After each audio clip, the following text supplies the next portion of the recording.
طرف مست پشت فرمون تو جاده بوده که با سرعت خیلی بالایی میزنه به درخت، میبرنش بیمارستان. به چند تا شماره‌ای که تو گوشیش بود زنگ میزنن. یکیشون بوق اولو نخورده جواب میده. رفیق طرف بود. میاد میگن حال رفیقت بد خرابه، خیلی فوری هم باید عمل بشه. پول خیلی زیادی هم واسه عمل میخواد. رفیقه میره چوب حراج میزنه به زندگیشو خرج عملو جور میکنه. خلاصه میگذره یه چند ماهی، رفیقش از بیمارستان مرخص میکنن.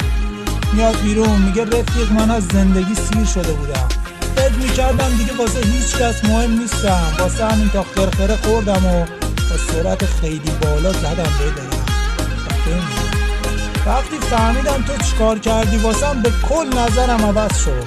دیگه میخوام زنده بمونم و دنیا رو پاس بریزم. مخلص همه رفیقای بامرام، همه مشتی‌ها. میگم شاید رفیقامون پدر نباشن ولی مرد که هستن. آی رفیق روزت